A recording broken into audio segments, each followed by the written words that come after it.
As Bruno said, my name is Rodrigo.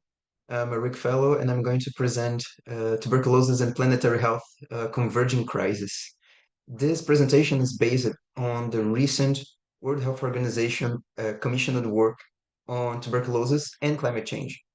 So, to begin, tuberculosis has shaped human history for centuries, and it continues to be the leading infectious disease caused by a single pathogen in terms of mortality.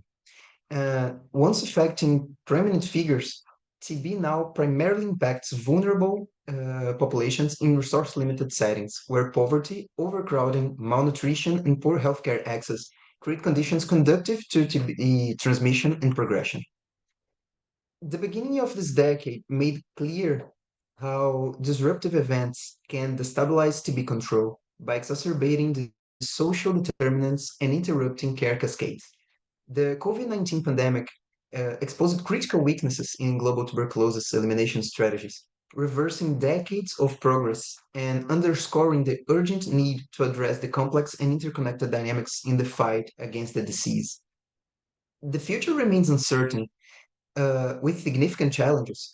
We have escalating geopolitical crises, armed conflicts, declining investments in research and healthcare for vulnerable population, and accelerating intensification of climate change. Climate change is no longer a hypothetical future scenario. It is an accelerating phenomenon with wide range of consequences for human health. It impacts both directly, leading to injuries or mental health issues, but also indirectly, reducing food and water security, altering disease vector dynamics, and damaging infrastructure. Between 2030 and 2050, it is projected that climate change will cause approximately 250,000 deaths per year. And projections also expect a rise in 4 degrees Celsius in the average global temperature if nothing is made to address carbon emissions.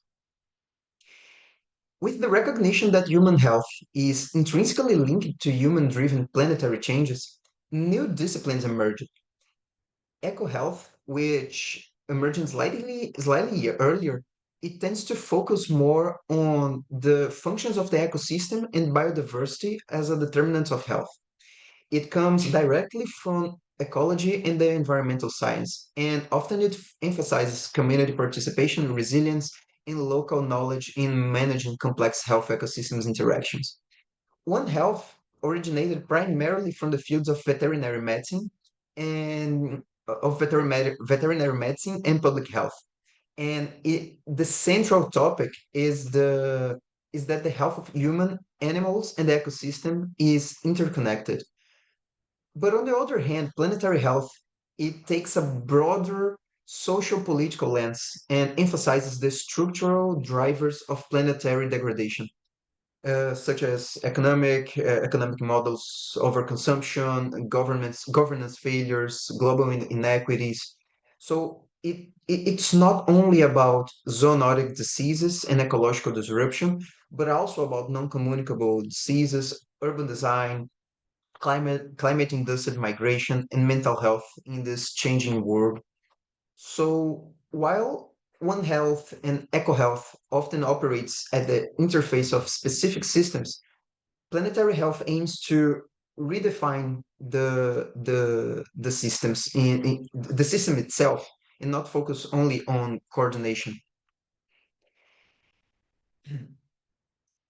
According to the Intergovernmental Panel on Climate Change, approximately 3.6 billion people live in regions highly vulnerable to adverse effects of climate change. And in 2024, the number of natural disasters worldwide surpassed the 2 decade average, affecting over 167 million people. And notably, many of these countries also bear a disproportionately high burden of tuberculosis, accounting for an estimated 69% of global incident cases in 2023. And this conversion raises critical questions. What can we anticipate from the interaction between these dual challenges, and how can we effectively prepare for their compounded effects? We can see that report is well positioned in the center of this future crisis, and these are questions that must be addressed. Although the full impact of climate change on tuberculosis remains unclear, existing evidence supports its classification as a climate-sensitive disease. The World Health Organization report on tuberculosis and climate change identified three key pathways through which climate stressors could influence TB dynamics. First, climate-related hazards often force people to migrate or seek refuge in overcrowded, poorly ventilation, and unsanitary living conditions, with limited access to adequate nutrition. These environments significantly increase the risk of TB transmission and disease progression. Secondly, climate change can undermine agricultural productivity, reducing the availability and stability of food supplies.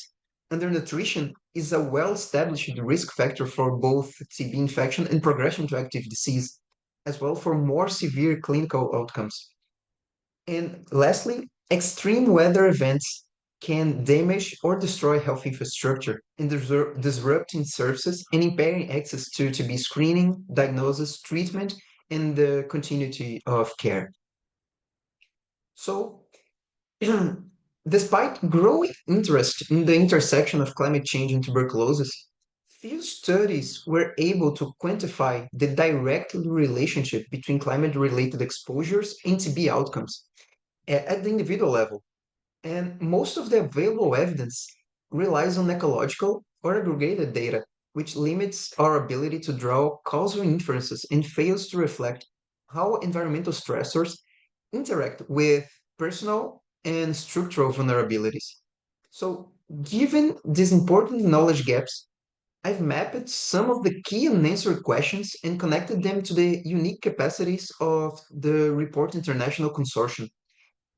As I said, the report is strategically positioned to advance our scientific understanding in this field because it operates with harmonized protocols across high TB burden countries, creating an opportunity for meaningful interactions and comparison. Beyond that, reports longitudinal design, which includes both patients and their close contacts, allow us to track outcomes over time. And perhaps the most important is that the consortium holds an extensive biorepository with blood and sputum samples, which allow us to explore how environmental stressors aligns with disease outcomes, progression, and immune responses. So I built upon the World Health Framework and listed key knowledge gaps that may be addressed through RIC efforts. In the intersection of climate change and tuberculosis, we can address the questions of how does climate change influence TB epidemiology across different regions and populations, and which environmental factors significantly affect TB susceptibility and transmission, such as air pollution and lung defenses, or meteorological variables and pathogen survival. Can climate-related variables be integrated into predictive models to forecast TB incidence and outbreaks? Report can also assess displacement status within the study participants prospectively. It can also establish partnerships with refugee camps and cross-border settlements to implement systematic TB screening and early case detection.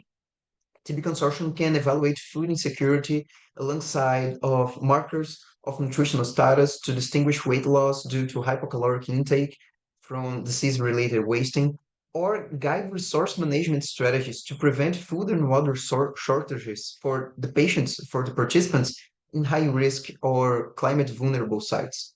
It can also address questions on how does climate change and related stressors, such as extreme weather events, economic crisis, affect TB services or critical supply chains. How can lessons from the past disruption inform adaptive strategies such as digital tools and mobile health services to ensure continuity and resilience of TB care? And to what extent do TB services, treatment logistics, and laboratory infrastructure contribute to climate change through energy consumption, carbon emissions, and supply chain waste? And do sustainable strategies for disposing antimicrobial active agents differ across countries with varying levels of multi-drug, such as multi-drug rifampicin resistant TB?